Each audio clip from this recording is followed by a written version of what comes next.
ورحمۃ اللہ وبرکاتہ۔ امید کرتا ہوں ڈیئر اسٹوڈنٹس آپ سب خیر و عافیت سے ہوں گے۔ سورۃ الفاتحہ کو سورۃ الدعاء بھی کہا جاتا ہے، کیوں؟ اس لیے کہ اس سورۃ الفاتحہ میں یہ آیت کریمہ موجود ہے، بسم اللہ الرحمن الرحیم اہدنا الصراط المستقیم۔ تو آج انشاءاللہ ہم اس آیت کریمہ کو ڈسکس کریں گے۔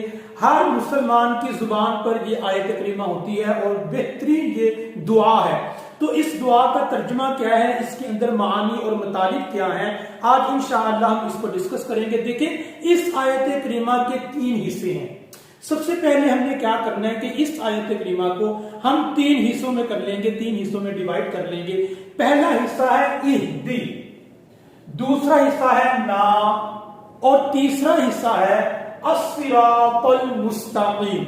دیکھیں اہدی کا مطلب ہے تو ہدایت دے، اور یہ بات آپ یاد رکھیں کہ اہدی اصل میں تھا اہدی، تو چونکہ یہ فعل امر ہے اور رول یہ ہے کہ فعل امر کے آخر میں اگر حرف علت آئے تو وہ سکپ ہو جاتا ہے، ڈیلیٹ ہو جاتا ہے۔ تو اہدی سے یہ بن گیا اہدی۔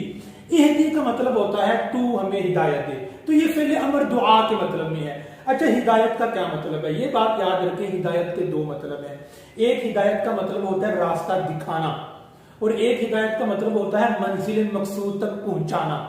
جس وقت ہدایت کا مطلب ہو راستہ دکھانا، اس وقت ہدا یہدی اہدی ہدایت اس جیسا جو بھی لفظ ہوگا اس کے بعد یا تو الہ حرف جار پریپوزیشن آ جائے گی یا لام حرف جار پریپوزیشن آ جائے گی۔ اب یہاں پہ نہ تو الہ ہے نہ ہی لام لی ہے، تو اس کا مطلب ہے یہاں پہ ہم دعا کر رہے ہیں کہ اے اللہ ہمیں منزل مقصود تک پہنچا، یعنی راستہ دکھانے کے ساتھ ساتھ اس راستے پر چلا بھی۔ تو اسی وجہ سے جن مفسرین نے قرآن پاک کا ترجمہ کیا ہے انہوں نے اس کو ٹرانسلیٹ کیا ہے کہ ہمیں سیدھا راستہ چلا، یعنی منزل مقصود تک پہنچانے کی دعا کی گئی۔ تو اہدی تو ہدایت دے نہ ہمیں، یہ بات یاد رکھیں کہ یہ نہیں کہا گیا تو ہدایت دے مجھے، تو ایک بندے کے لیے دعا نہیں ہے بلکہ یہ کہا گیا تو ہدایت دے ہمیں۔ تو اس میں اس بات کی طرف اشارہ ہے کہ جب دعا مانگے تو صرف اپنے لیے دعا نہ مانگے بلکہ سب مسلمانوں کے لیے آپ دعا مانگیں، سب مسلمانوں کے لیے آپ دعا مانگے۔